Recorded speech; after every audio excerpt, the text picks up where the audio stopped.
Okay, move out.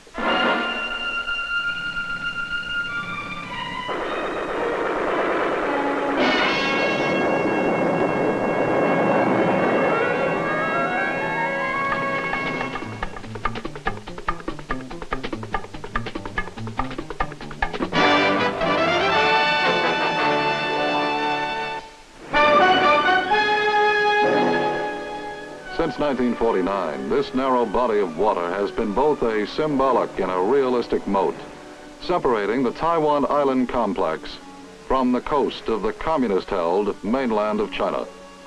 Also known as Formosa, these islands are both the seat of the government of the Republic of China, commonly referred to as GRC, as well as the armed fortress of its military establishment. Taiwan is an island of considerable variety. The eastern half is dominated by a chain of rugged mountains, while to the west lie flat and fertile plains, ideal for the cultivation of rice, sugar, and pineapples. The many rural villages serve to emphasize the timeless continuity underlying the Oriental traditions and culture. Only a few minutes away stand the modern cities of Taipei and Kaohsiung, bustling with movement and signs of 20th century living. But this appearance of tranquility belies the true situation, for during the Korean War it became apparent that the security of Taiwan and the offshore islands was vital to the free world's defense perimeter, since these islands face a constant threat of direct aggression from communism. In 1951, the United States began the first military advisory assistance program known as MAG. Today, Taiwan, protected by elaborate systems of underground fortifications, supports an armed force numbering over 600,000. The advice, assistance, and training given to these forces by personnel of the U.S. Army is the subject of this report.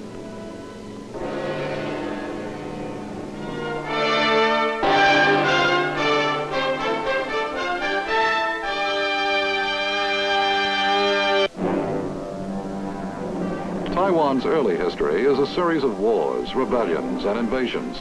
Beginning in the 12th century, Taiwan was the object of continuous and stormy struggles between rival foreign powers, pirate terrorists, and Chinese adventurers, all anxious for a foothold on this rich and strategically placed island. It was not until the 17th century and the arrival of Koxinga, an almost legendary figure, that Taiwan began to acquire any measure of stability. In the 19th century, Taiwan was a province of China, then under the rule of the Manchu dynasty. The comparative peace of this period was to be short-lived. In 1894, Japan declared war on China. At the conclusion of the ill-fated Sino-Japanese War, Taiwan was officially ceded to Japan, in whose hands it would remain for the ensuing 50 years. In 1945, Taiwan once again became part of Chinese territory, but nationalist government forces were to be pushed off the mainland by powerful communist insurgents. Finally, in 1947, the city of Taipei became the fountainhead of governmental activity after the evacuation of the mainland entirely. In 1950, the Korean War erupted, and Taiwan was destined to play an important role as a symbol of freedom in the shadow of communism. The island complexes of Kinmen, commonly known as Quemoy, Matsu, and Penghu, otherwise called the Pescadores, might serve as ideal stepping stones for a communist invasion. Kinmen is surrounded on three sides by the mainland and has frequently been shelled by Red artillery. After an initial survey of nationalist needs in 1951, the United States immediately launched an extensive program. American Army officers and enlisted men began working with, but not in direct control of, any GRC soldier. All advisors are assigned to the U.S. Military Assistance Advisory Group, commonly referred to as MAG. These advisors, working closely with their Chinese counterparts, use all available means of transportation to visit the widely scattered Chinese forces. Most senior commanders and many subordinates and non-coms have been trained at U.S. Army schools under the Military Assistance Program.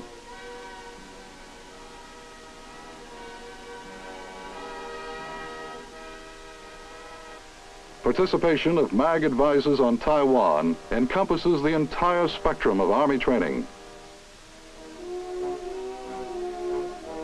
The Army of any nation is only as good as its infantry. These men, going over the leader's reaction course at an infantry school, face a series of obstacles designed by U.S. advisors. It is similar to the leader's reaction course at Fort Benning, with a few modifications. Great emphasis is placed on infantry weapons training. Working closely with their counterparts, advisors have set up intensive training in a variety of light and heavy infantry weapons.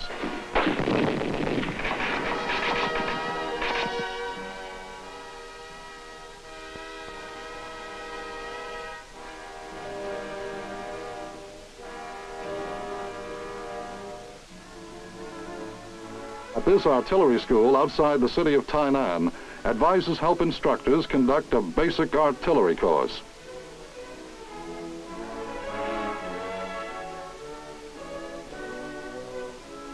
They encourage use of training aids such as this puffboard, which gives students their first practical work in adjusting artillery fire. Firecrackers, for centuries a specialty of the Chinese, are employed to simulate artillery fire on a miniature village. Advisors are suggesting a changeover to more realistic powder charges.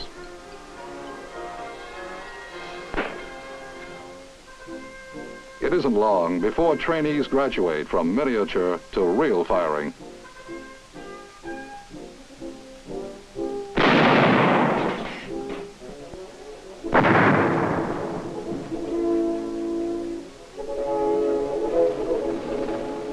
The Chinese Army Armor School near Taichung is often referred to as the Fort Knox of Taiwan.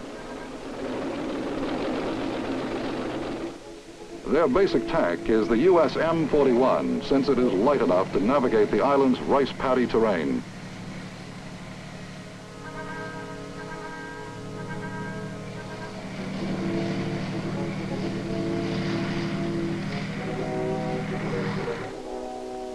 Although armor is used primarily in an offensive role on Taiwan, advisors direct training toward employment in a mobile defense to help repel an invasion or to counterattack if invaded.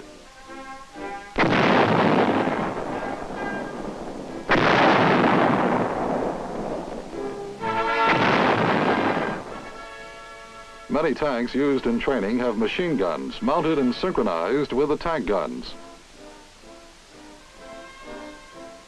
Their purpose is to simulate firing with less expensive ammunition, thus permitting Chinese armor to expend its share of the budget on items it regards as more critical.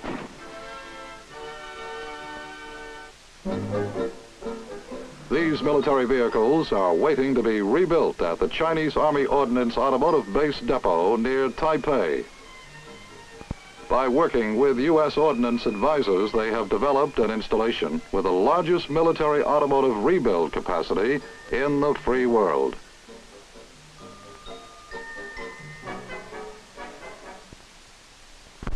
Staffed by more than 1,700 ordnance personnel, the depot has the capacity of turning out 15 to 20 rebuilt vehicles per day, 40 to 55 engines, and 108 to 200 tires.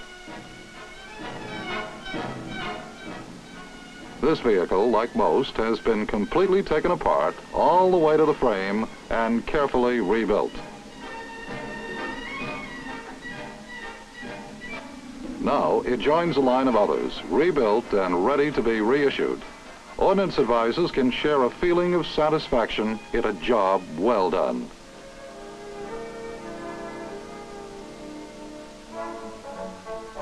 U.S. advisors in many areas of the world must devote a large percentage of their time and effort to making sure that equipment supplied by the Military Assistance Program is properly maintained.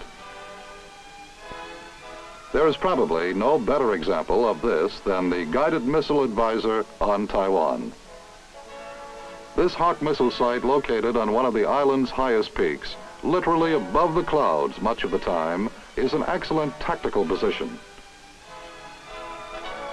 However, it is a position which, because of extremely high humidity, amplifies the problems of missile maintenance.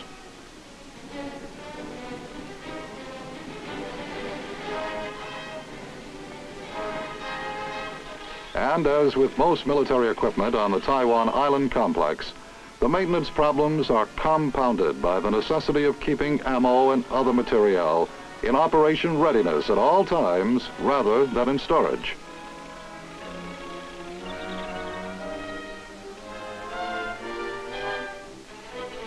These advisors trained as a package with 40 members of a Hawk battery at Fort Bliss, Texas. It has resulted in an exceptionally close-knit, smooth-running team in both the maintenance and operational phases.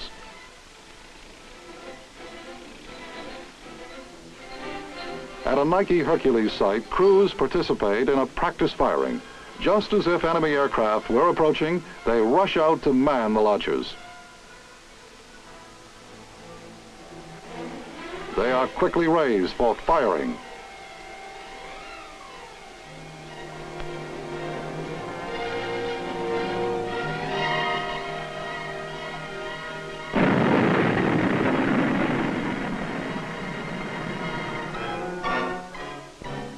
The varied responsibilities of advising on maintenance as well as on keeping both materiel and personnel at the peak of operational readiness apply to other branches of the advisory teams on Taiwan.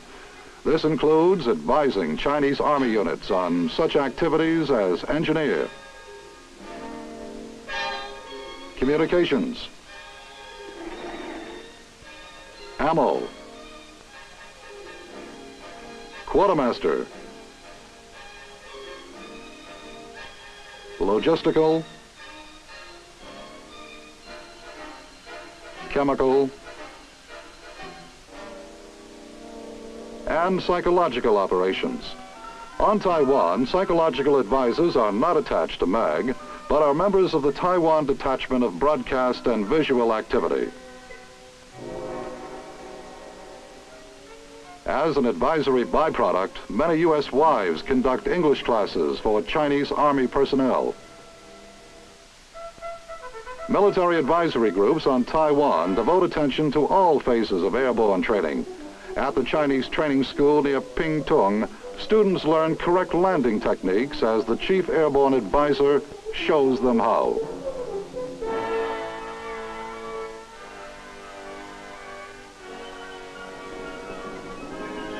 And soon, two C-46s head for the drop zone with their cargoes of first-time jumpers. Inside the cabin of one, the two U.S. advisors are ready to lead the way.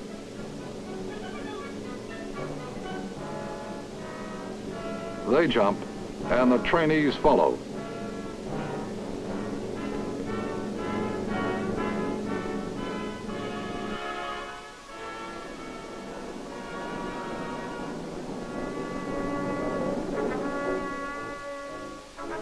An introductory briefing before Exercise Sky Soldier testifies to the emphasis placed on combined training and Sino-American relations. The tactical situation is that an aggressor force has invaded Taiwan.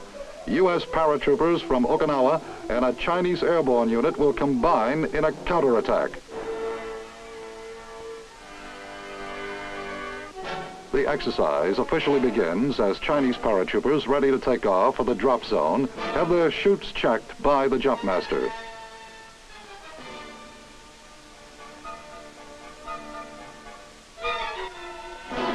The plan is for GRC and U.S. troops to jump at two widely separated drop zones and then to counterattack on foot in a pincers movement.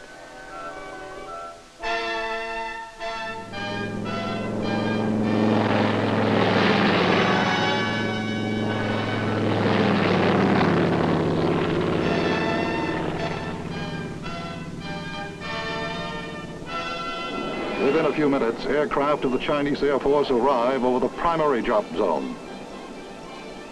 Advisors have found that the Chinese are unusually quick to master jumping techniques.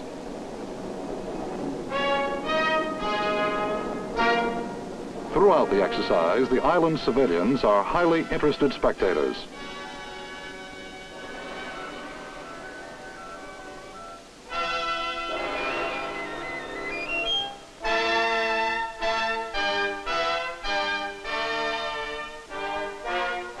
As the GRC airborne move out, the heavy drop of equipment is released.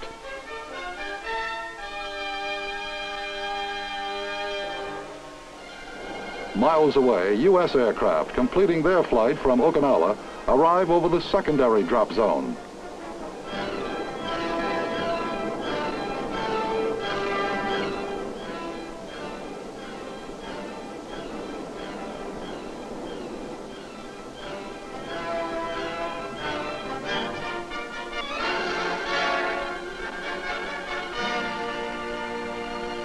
They move off the drop zone to carry out their half of the movement. The main objective of both forces is to take an aggressor-held bridge. Pinned down at the edge of the drop zone, they receive word that the aggressor force is withdrawing and move out toward the objective.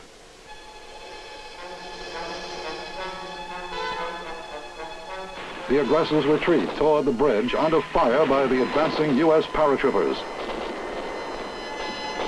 As they near the objective, U.S. troops face a series of non-military obstacles.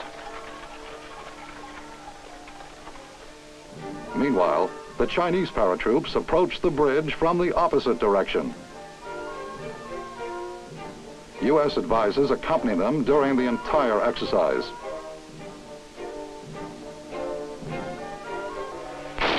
As the enemy fights to defend the bridge, the Chinese bring up their heavy weapons.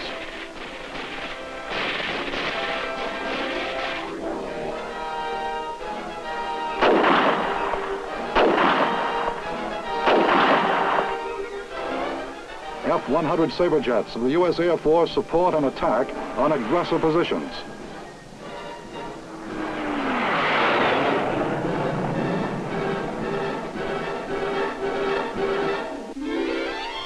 The invading force routed, U.S. and GRC troops link up on the main objective. Completed. One successful airborne counterattack. Among positive results of Exercise Sky Soldier are a mutual respect between U.S. and Chinese personnel, as well as proof of the feasibility of a combined defense by forces of the two nations.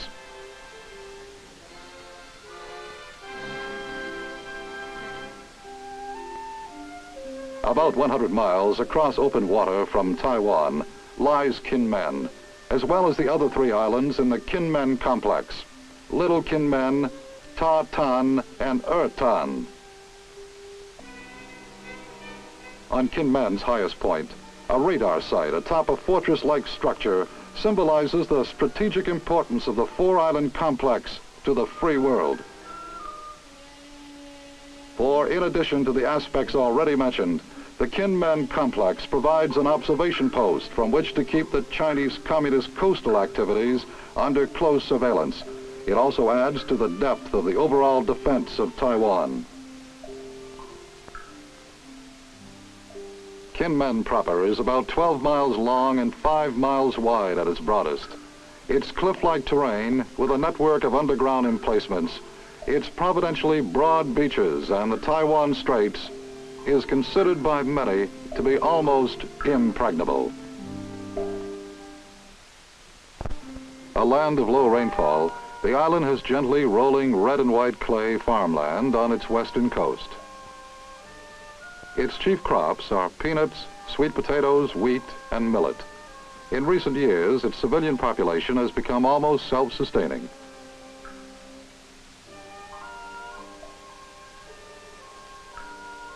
Shanhui is Kinmen's second largest village.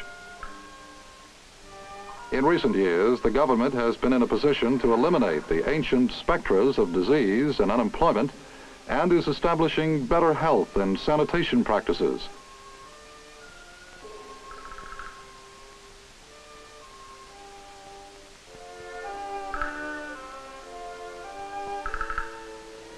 These bombed-out buildings currently used to train Chinese soldiers in village fighting were destroyed by artillery fire from the communist mainland in 1958. when 500,000 rounds blasted the island and an invasion attempt was repelled. Now, tunnels, caves, and revetments protect the population as well as visiting military.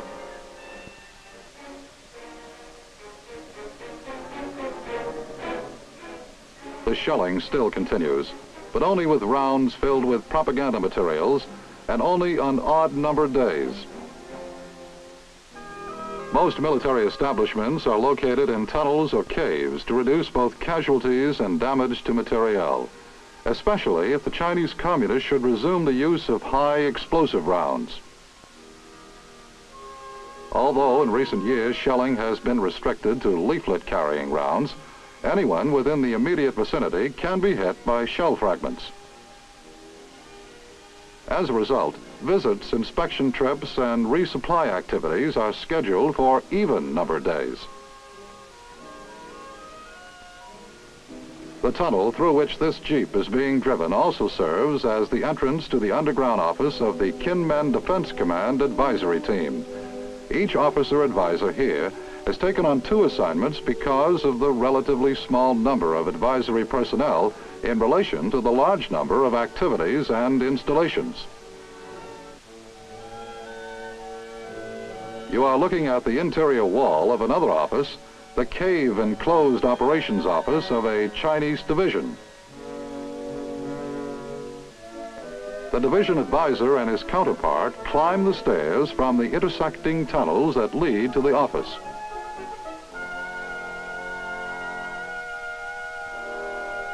Much of the advisor effort here is devoted to training and maintenance of map equipment. Although the troops on Kinmen are seasoned and are in a tactical situation, training and maintenance are vital in an area so close to an enemy threatening invasion. Behind these curtains are the underground living quarters of operations personnel. Many troops on Kinmen live in caves close to their duty stations. For many, reporting for duty each day is to walk through a maze of man-made tunnels to daylight. Here in the shadow of another tunnel, an aviation advisor and his counterpart, a general, discuss parachute inspection and maintenance.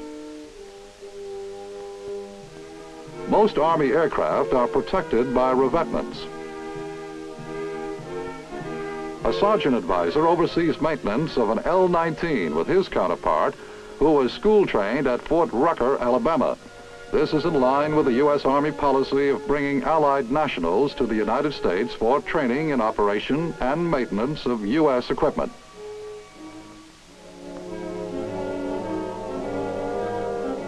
Deep within another cave, a Chinese unit has set up a signal maintenance shop. There are virtually no activities of military importance on Kinmen that are not protected by solid rock.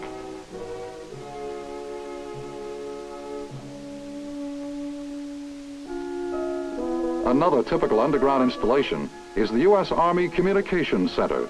It enables members of the Kinmen Advisory Team to remain in constant communication with the Army section of MAG in Taipei.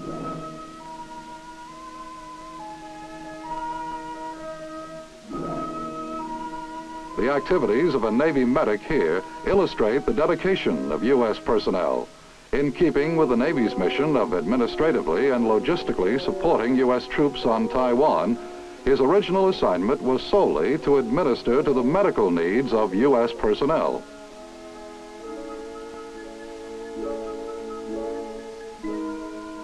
However, his energy and skills proved such that, at his request, the chief of the advisory team detailed him to serve as a medical advisor in addition to his regular duties.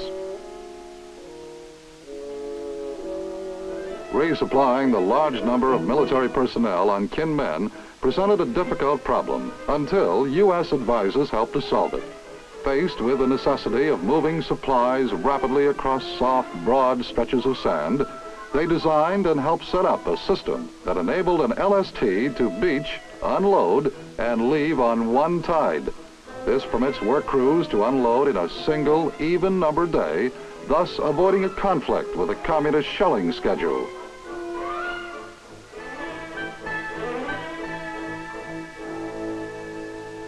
U.S. advisors and their counterparts make frequent inspection trips to the other 3 islands of the Kinmen complex, which, as we have noted, stand as close as 2,000 to 3,000 yards off the communist mainland.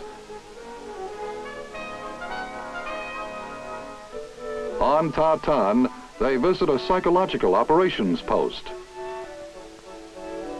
They are greeted by 2 specialists of the Chinese Women's Army Corps. Powerful loudspeakers enable them to send frequent propaganda messages across the straits to the mainland.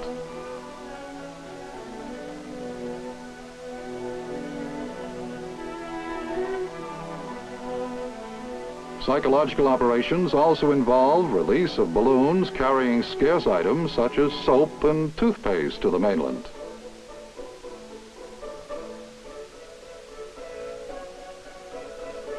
On Little Kinmen, an advisor inspects a rifle range on which infantrymen fire across an intersecting peanut field to hit their targets.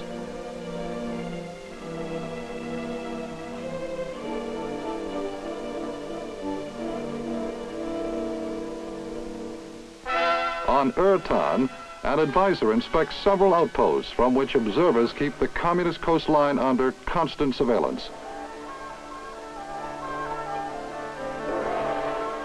Maps and mock-ups of the Red Coast and of Amoy Harbor help to locate gun positions and other strategic installations.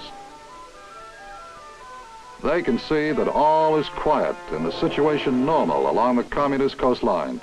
Controlling the exit from Amoy Harbor, Kinmen is in effect the cork in the communist invasion bottle, performing much the same role for Asia as does Berlin in Europe. Taiwan and its complex are the furthest outpost of the free world's Pacific defense.